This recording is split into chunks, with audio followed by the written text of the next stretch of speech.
insyaallah 24 jam ketika kita sedang terbangun, yang kita ingat dan fokusnya kita hanya kepada Allah Subhanahu wa ta'ala. Ketika seseorang bisa merasakan rasa hidup seperti itu, maka dia akan menjadi orang soleh. Soleh artinya orang yang baik, bisa juga diartikan sebagai orang yang pantas. Jadi soleh di dalam bahasa Arab, kalau mau diartikan lumrahnya, biasanya diartikan sebagai orang baik. Tapi juga ada artian kedua, yaitu adalah orang yang pantas. Pantas apa? Pantas untuk masuk ke dalam surganya Allah Subhanahu wa ta'ala. Jadi memang kita itu perlu memantaskan diri. Kapanpun, dimanapun, saat apapun, ya kita itu perlu memantaskan diri. Seperti kita mau ke masjid, kita pakailah pakaian ibadah kita. Kenapa? Ya mau ibadah, mau ke masjid, itu memantaskan diri. Kita mau pergi kondangan, maka kita pakai juga baju kondangan. Untuk apa? Memantaskan diri. Ingin ke pasar atau ingin bekerja, seperti anak-anak mungkin ingin sekolah, dipakailah pakaian-pakaian yang sesuai untuk kita datang ke tempat itu. Apa gunanya? Memantaskan diri. Maka terlebih lagi kalau kita itu ingin jadi penghuni surga, kita pun harus bisa memantaskan diri. Ada orang yang pantas di mata Allah untuk masuk surga, ada yang tidak pantas. Seperti apa yang pantas? Tentu adalah orang yang bertakwa. Bertakwa bukan berbaju takwa, bukan. Tapi bertakwa adalah orang yang menjadikan Al-Quran sebagai tuntunan hidupnya, menjadikan sunnah-sunnah Nabi Muhammad SAW sebagai jalan hidupnya. Hatinya dibersihkan. Itu yang paling penting sih sebenarnya. Yang paling penting itu hati kita dibersihkan. Karena tampangnya kita di hadapan Allah itu adalah seperti apa hatinya kita. Kalau kita punya hati bersih, maka kita bersih di mata Allah, kita suci di mata Allah. Inilah orang-orang pantas untuk tinggal di surga. Sebab surga itu sangat bersih, sangat suci, sangat indah. Allah tak mau surga itu kemudian dikotori oleh orang-orang yang hatinya kotor. Surga itu sangat indah. Bagaimana kalau masuk ke dalamnya ada orang-orang yang masih saling membenci? Tidak enak lagi surga itu jadinya.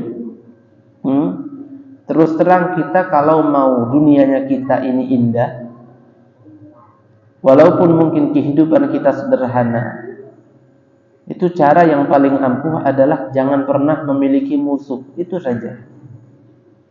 Dan orang yang bisa hidup tanpa punya musuh itu hanya orang yang hatinya bersih. Tidak ada yang lain. Satu saja. Tipikal orang yang bisa hidup di dunia tanpa ada merasa punya musuh. Tidak merasa punya musuh itu bukan artinya tidak ada yang memusuhinya, bukan. Boleh jadi ada orang tetap memusuhinya, tapi dia tetap tidak menganggap mereka semua sebagai musuh.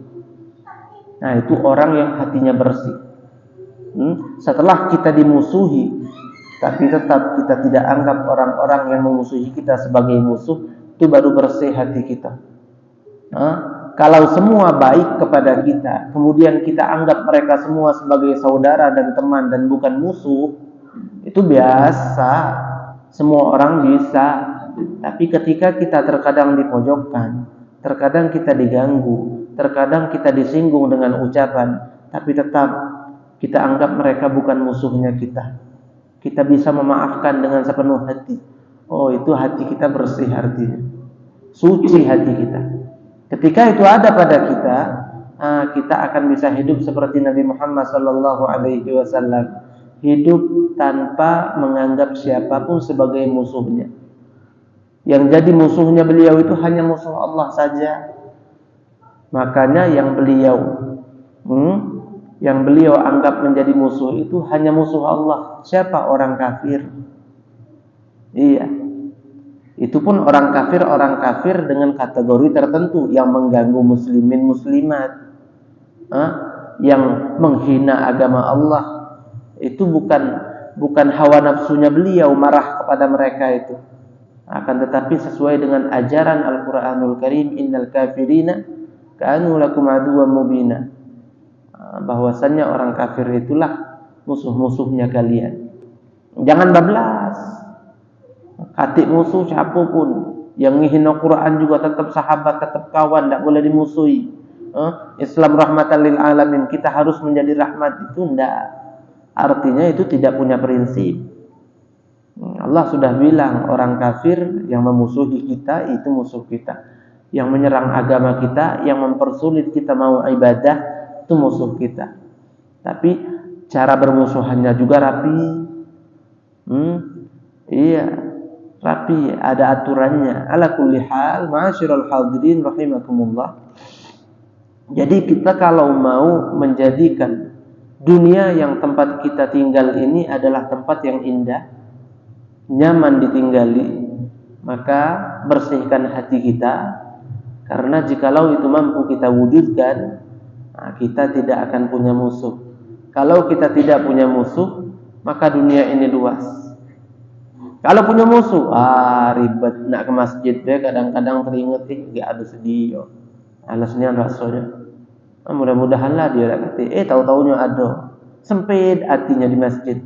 Padahal mestinya di dalam masjid kita merasakan kenyamanan dan keindahan daripada ibadah yang kita lakukan. Jadi itu satu, orang yang susah untuk nyaman dalam menjalani hidup. Kalau hatinya bermasalah, repot. Ma'asyiral hadirin rahimakumullah. Jadi itu bekal hidup itu. Bersih hati itu bekal hidup.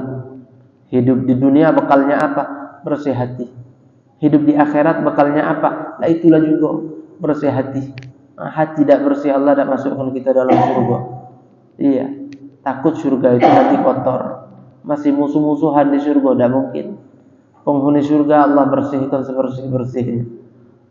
Ikhwanan ala sururin mutaqabilin. Mereka dalam keadaan bersaudara, saling berjumpa di atas ranjang-ranjang mewah yang sudah Allah persiapkan untuk mereka.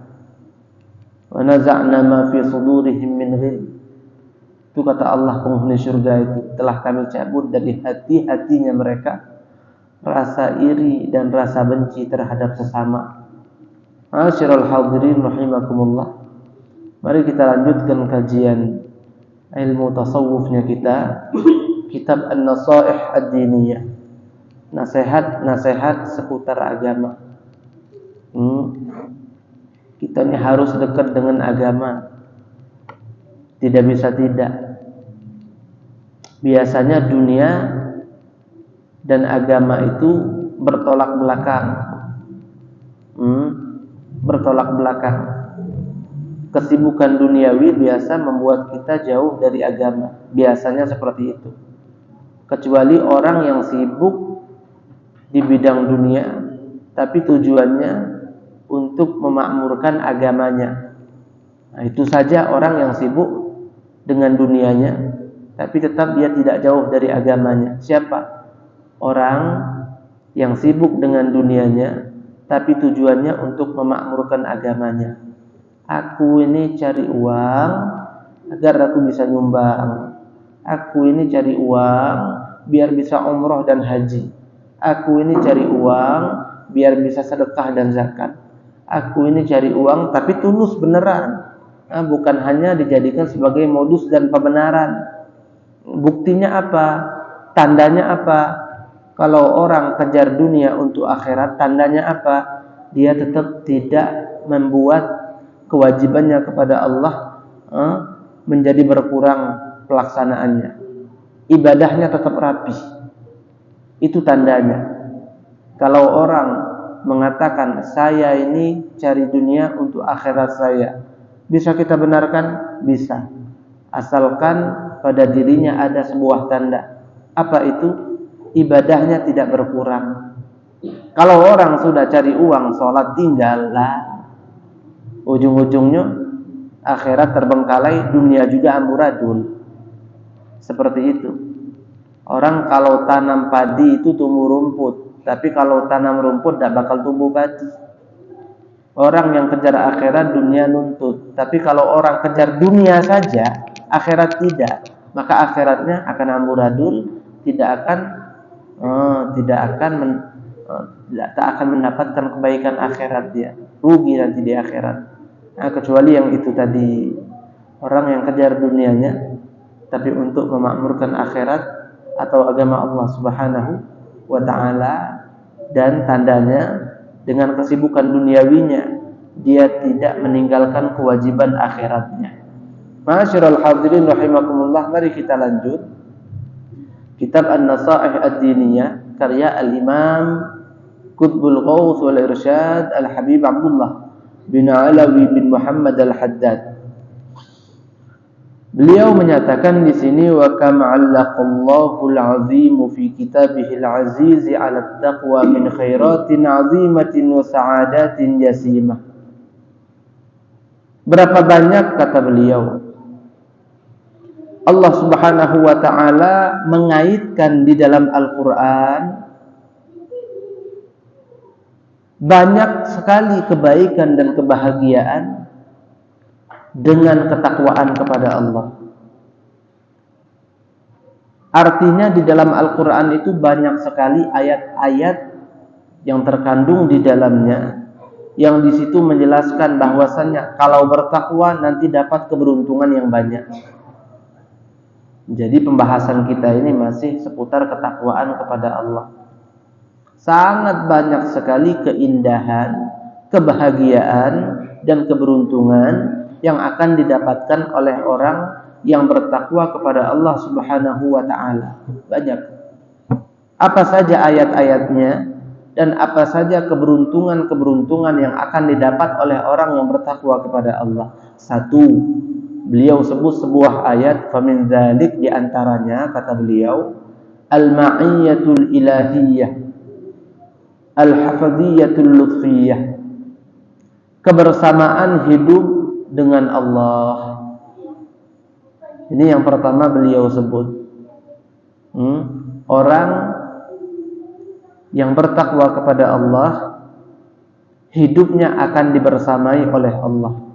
Wal hafadhiyatil lutfiyah, yang mana ketika itu dia akan selalu mendapatkan penjagaan dari Allah Subhanahu wa ta'ala. Apa bunyi ayatnya? Ini beliau nukil, wattaqullaha wa'lamu annallaha ma'al muttaqin.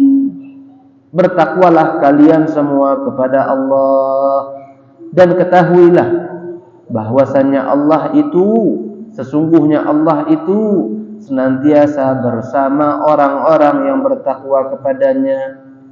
Jadi Allah ini ngasih tahu ke kita melalui ayat ini, kalau kita bertakwa kepadanya, Ia akan sama kita. Begitu.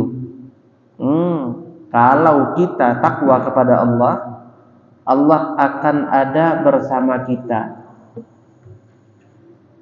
Kebersamaan itu bukan sesuatu yang simpel. Kebersamaan itu akan membuahkan hasil yang baik dan maksimal.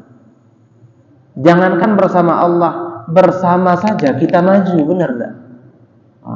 Bersama kita maju kan? Benar enggak? Bukan kampanye ini. Iya. Jangankan bersama Allah, kita saja sesama manusia ini, kalau bersama kita maju.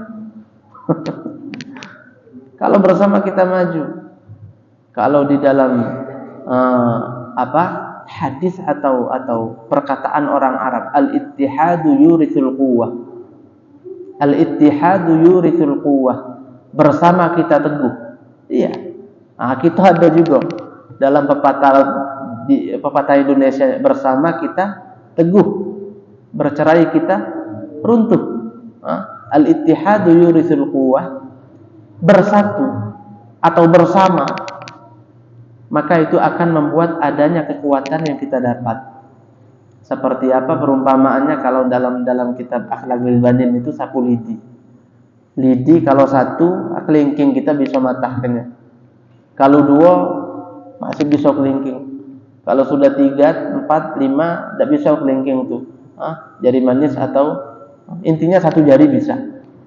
Namun kalau sudah banyak bertumpuk, 50, 100, 200, pakilah tangan kita dua kok ada kata dia. Yang ada tangan kita kapalan. Itu sapu lidi yang kecil, tidak ada kekuatan. Tapi kalau rame-rame dia, tak bisa kita patahkan. Ini kalau bersama dengan manusia.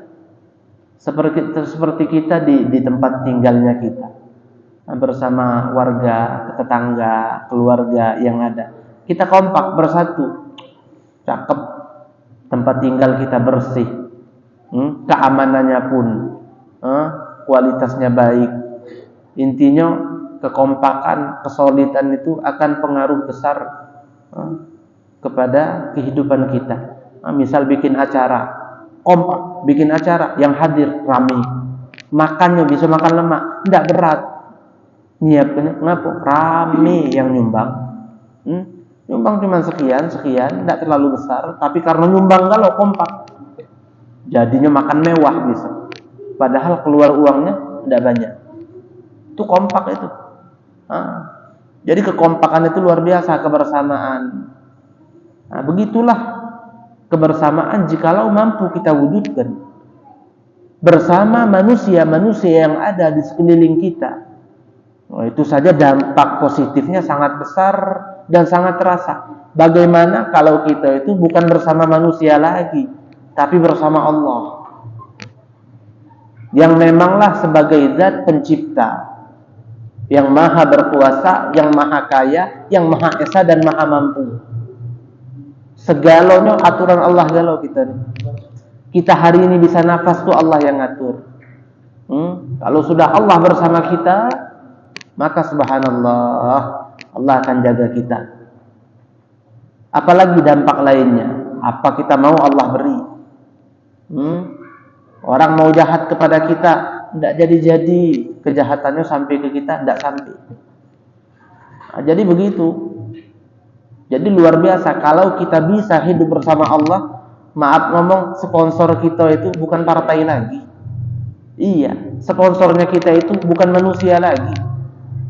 Bahkan kita bukan bersama malaikat lagi sudah.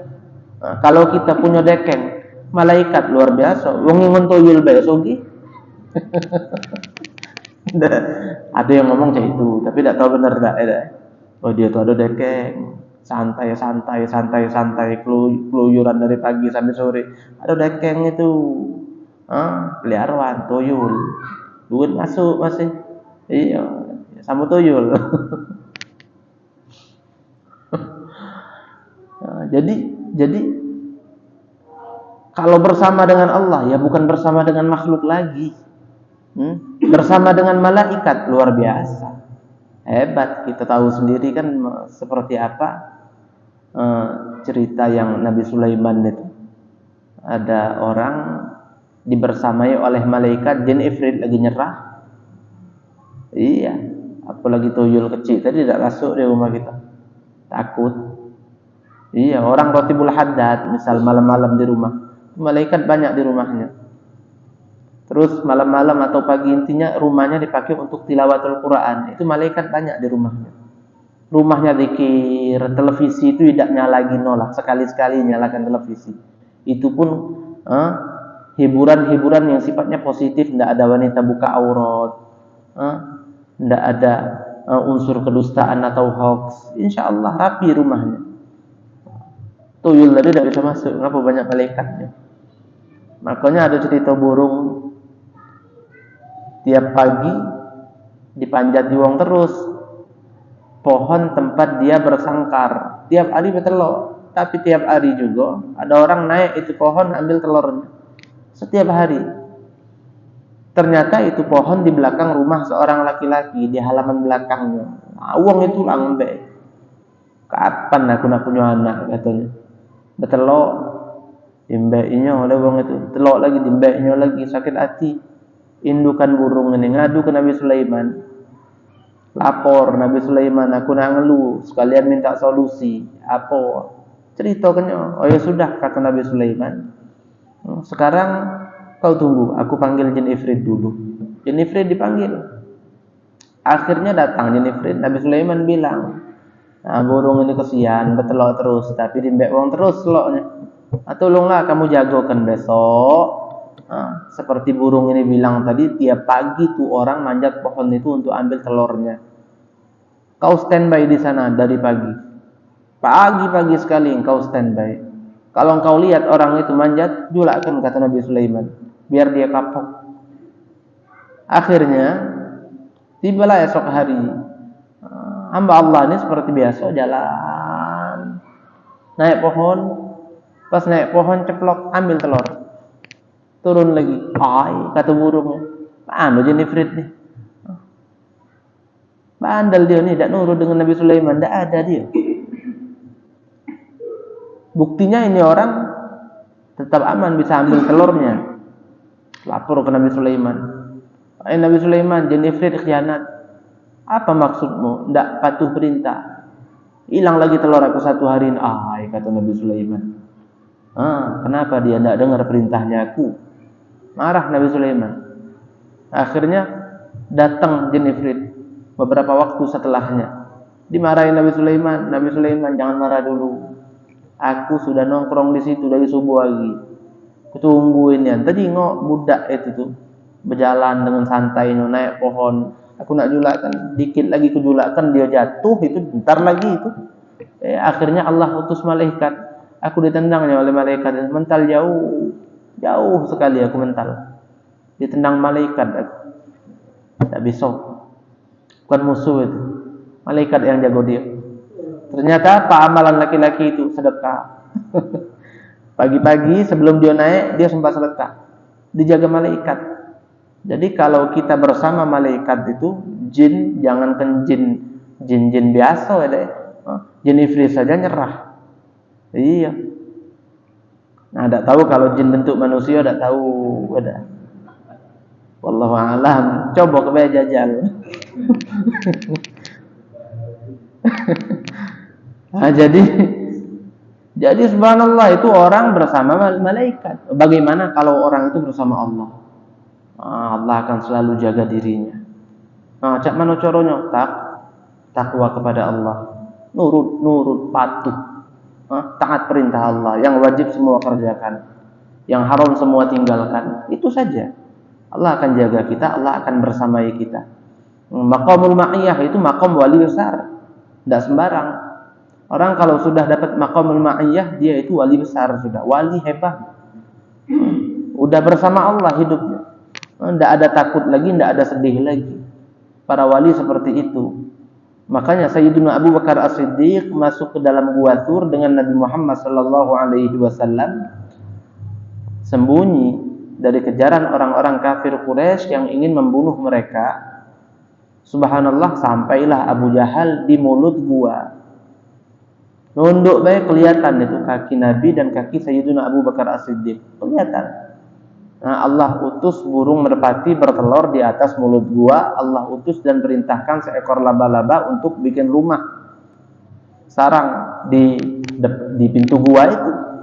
Akhirnya logika beliau sendiri yang membuat beliau itu tidak bisa jumpai Nabi di situ. Tak mungkin Muhammad masuk.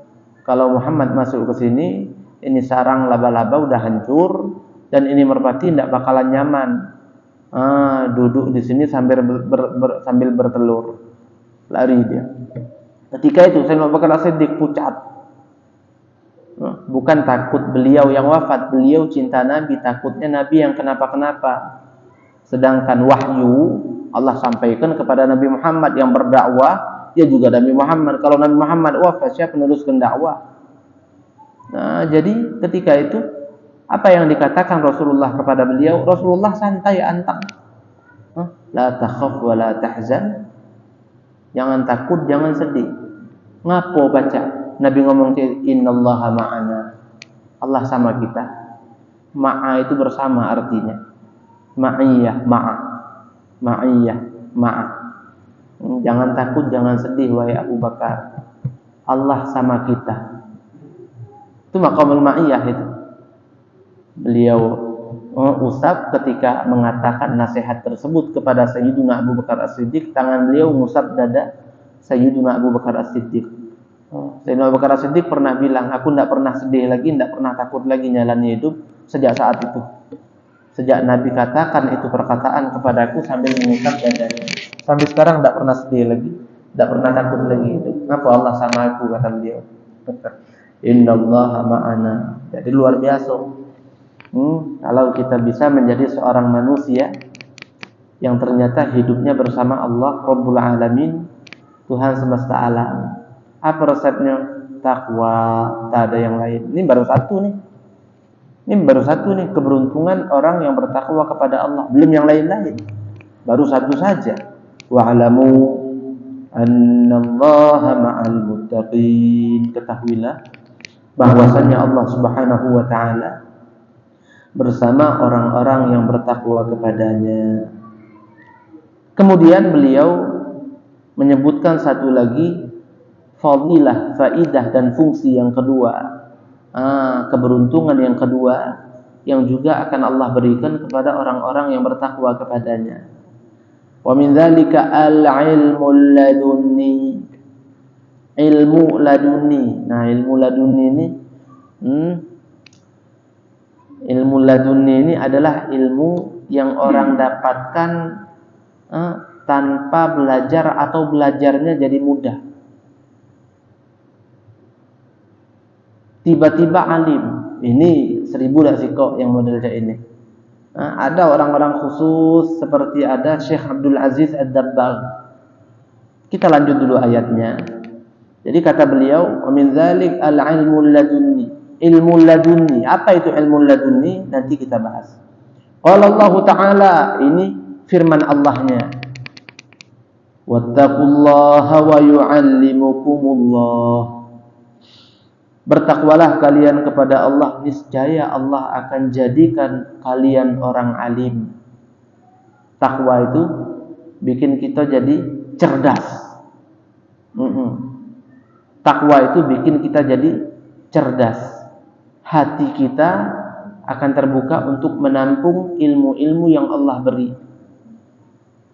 Jadi ilmu ladunni itu ilmu yang didapatkan oleh seseorang begitu saja. Tidak banyak. Ada beberapa kisah, ada beberapa kejadian yang diriwayatkan oleh para ulama. Di antaranya adalah Syekh Abdul Aziz Ad-Dabbagh. Syekh Abdul Aziz Ad-Dabbagh ini tidak pernah belajar. Tidak pernah. Saking tidak pernah belajarnya, baca lagi tidak bisa. Tidak bisa membaca, apalagi menulis. Tapi ilmunya luas sekali. Bahkan ilmu-ilmu yang beliau riwayatkan itu biasanya sesuai dengan nakal dan akal. Apa itu nakal? Apa itu akal?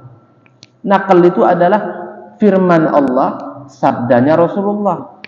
Sesuai dengan firmannya Allah dan sabdanya Rasulullah, itu nakal. Begitu juga akal. Akal itu apa? Logika. Sesuai juga dengan logika umat manusia. Ya, ada sebagian ilmu yang diriwayatkan tentunya tidak bukan artinya salah, bukan, tapi kadang-kadang untuk dicerna oleh logika agak sedikit susah. Tidak nyampe ya akal kita tuh. Ada yang seperti itu. Ya contoh saja, ngapa seorang perempuan itu Allah tetapkan di dalam Al-Quran jatah warisannya separuh wong lanang. Kan itu. Kalau menurut logika sekilas kita pikir, oh ya wajar. Sebab yang jadi kepala keluarga itu laki-laki. Bebannya lebih besar. Dia punya anak, dia punya istri. Adapun si istri, ya sudah, dia punya suami. Dia punya suami. Malah dia itu jadi tanggungan suaminya. Tapi kalau kita pikir lagi kadang-kadang lah, tapi kan tidak semua wanita seperti itu. Malah ada wanita-wanita yang menjanda. Menjanda dia wanita mestinya ditanggung, malah nanggung hidupnya sendiri, Bahkan anak-anaknya pun dia perlu menanggungnya. Sehingga seringkali ketika bagi waris perempuan yang menjanda tadi komentarlah, "Ai, mana dapat separuh jatah dari wong lanang nih. Dulu aku lanang-lanang tuh punya kerja galau, aku nih tidak punya kerjaan, hidup sendirian, anak 4 ikut masih sekolah galau. Cak mana ceritanya ini tidak adil ini." Ya, kita pikir-pikir lah, iya juga kesian, kesian. Nah, ini perlu kita pikir lebih dalam lagi sehingga kita bisa membenarkan firman Allah. Nah, itulah cara memahami agama dengan logika. Seperti apa? Panjang ceritanya, bukan pembahasannya kita sekarang. Nah, jadi intinya ilmu yang ada ini ya kita terima dulu dari nakal. Nakal itu nukilan Al-Quran, nukilan hadis. Qurannya seperti ini, kemudian hadisnya seperti ini, sudah kita paham. Oh begitu. Nah sekarang tinggal kita sesuaikan dengan logika kita seperti apa. Nah ada akal, ada nakal. Contoh saja kalau dalam ilmu tauhid Allah itu esa. Dari mana dalil nakalnya? Qul huwallahu ahad. Allah itu maha esa. Itu dalil Qur'annya. Ada lagi Quran, "Lau kana fihi ma'alihatun illallahu la fasadata." Itu dalil Qur'annya. Tapi dari situ juga kita juga mendapat dalil dan bukti logis bahwasanya Allah itu hanya satu, tak ada dua baginya. Apa kata Allah? Kalau di alam semesta ini Tuhan ada dua, pasti mereka begocok. Bumi ini tidak jadi bumi, sudah jadi bubur. Hancur berkeping-keping. Sikok nak segi 4 kardus Indomie. Ada sikok nak bulat, sikok nak lonjong cak papaya. Yang sikok nak datar, sikok nak bunder. Ada repot. Dah jadi. Dah usahakan alam semesta ini nak diatur oleh dua. Negara ini lagi dak galak diatur oleh dua wong. Iya kan? Naik galau nomor 1, nomor 2, nomor 3. Galak. Mana ceritanya? Belum jadi lagi lam gocok. Apalagi lah jadi kan. Iya, jadi tidak bisa. Akal kita mau tidak mau akan mengatakan bahwasannya ya Tuhan itu hanya satu. Jangankan bumi, jangankan semesta yang lebih luas dari bumi ini, negara saja kepala pemimpinnya ya hanya satu. Tidak bisa dua, kacau negara dua pemimpin. Apalagi kalau Tuhan. Nah itu ada dalil nakal, ada dalil akal. Dalil nakal itu ya yang dinukil dari hadis atau Al-Quran. Kalau akal itu adalah hadis atau dalil yang sejalan dengan logika yang kita punya. Ma'asyiral hadirin rahimakumullah. Jadi Syekh Abdul Aziz Az-Zabbagh, ilmu-ilmu yang beliau sampaikan, beliau fatwakan, itu sesuai dengan nakal, sesuai dengan Al-Quran dan hadis, juga sejalan dengan logika umat manusia. Sehingga kalau ilmu dari beliau tuh puas dengarnya, jelas, dan memang sudah kalau sesuai dengan logika tuh biasa tuh kita tuh lebih nyaman nerimanya kan begitu. Sampai-sampai di akhir zaman ini ada orang yang berdakwah hanya dengan logika saja, tapi logikanya dibuat-buat, tidak sejalan dengan Quran dengan hadis. Hati-hati, itu ajaran sesat. Qurannya ada pula, hadisnya ada pula. Kadang-kadang Quran, hadis mereka bawa diartikan sesuai dengan keinginan mereka. Iya, repot. Logika yang disodorkan kepada orang, kita awam dengar, oh iya juga, cepat kenal. Padahal itu semua hanya logika yang sebenarnya dibuat-buat dan dicocok-cocokkan. Cocok logi ala kulli hal. Jadi intinya orang yang bertakwa kepada Allah, Allah akan berikan kepadanya ilmu. Iya.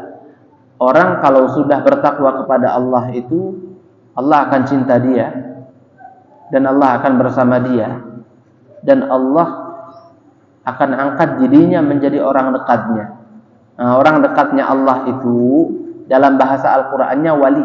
Itu bahasa Al-Qur'an. Ala inna awliya Allah la khaufun 'alaihim wa lahum yahzanun. Itu ayatnya. Aulia itu kata jamak dari wali. Wali itu satu orang. Kalau aulia jumlahnya 3 ke atas, banyak. Inna awliya Allah, sesungguhnya orang-orang dekatnya Allah. Atau kalau bahasa kita ya kita sebut sudah wali. Sungguhnya para wali-walinya Allah. Nah, makanya kita tahu ada wali songo, wali 9. Itu orang dekat Allah semua itu. Buktinya sampai sekarang nama mereka masih kita kenal dengan sebutan yang baik. Jadi orang yang bertakwa kepada Allah, Allah angkat jadi wali baginya. Nah, ketika itu Allah akan ajarkan kepadanya ilmu yang akan berguna baginya. Mattakhadallahu waliyan jahila, itu hadisnya. Allah tak akan pernah mengangkat seseorang yang bodoh untuk menjadi walinya. Tidak bakal. Allah tak akan pernah mengangkat orang yang tidak punya ilmu untuk menjadi walinya atau orang dekatnya. Tidak bakalan. Fa idza takhadahu 'allamahu. Tapi kalau Allah ingin mengangkatnya menjadi walinya, Allah akan beri ilmu dia. Jadi orang yang tak punya ilmu, tidak bakal Allah angkat jadi wali. Tapi kalau mungkin suatu saat karena kebersihan hatinya dan karena keimanan serta kepatuhannya kepada Allah, Allah jadi cinta dia, Allah angkat dia jadi walinya. Ketika itu 'allamahu, kata Rasulullah. Di saat itulah Allah akan memberikannya ilmu daripadanya. Tuh, ilmu laduni itu. Itu ilmu laduni. Mudah-mudahan Allah Subhanahu wa taala memberikan kepada kita keimanan yang kuat, ketakwaan yang hebat, sehingga kehidupan kita ini terasa seperti surga sebelum kita masuk beneran ke dalam surga Allah Subhanahu wa taala. Di akhirat kelak Allah cinta kita, Allah bersama kita, Allah alimkan kita, dan Allah Subhanahu wa taala senantiasa angkat derajat kita, Allah ampuni dosa kita, Allah berikan kepada kita kemauan dan hajat-hajat serta keinginan kita. Amin. Allahumma amin. Mungkin hanya ini yang bisa Al-Faqir sampaikan. Kalau ada salah dalam perkataan, maafkan kepada Allah, saya mohon ampun. Hadza ma naqulu lakum wal 'afwu minkum. Wassalamu alaikum warahmatullahi wabarakatuh. A'udzu billahi minasyaitonir rajim. Bismillahirrahmanirrahim. Alhamdulillahi rabbil alamin. Allahumma salli wa sallim ala sayyidina Muhammad wa ala ali sayyidina Muhammad. Rabbana anfa'na bima 'allamtana, Rabbi faqihna wa faqih ahlana, Rabbi 'allimna alladhi yanfa'una, Rabbi zidna 'ilman nafi'a. Rabbana ighfir lana wa liwalidina wa limashayikhina warhamhum kama rabbawna shighara. Rabbana atina fid dunya hasanah wa fil akhirati hasanatan wa qina adzaban nar. Wa sallallahu ala sayyidina Muhammad wa ala alihi wa sahbihi wa sallam. Walhamdulillahi rabbil alamin.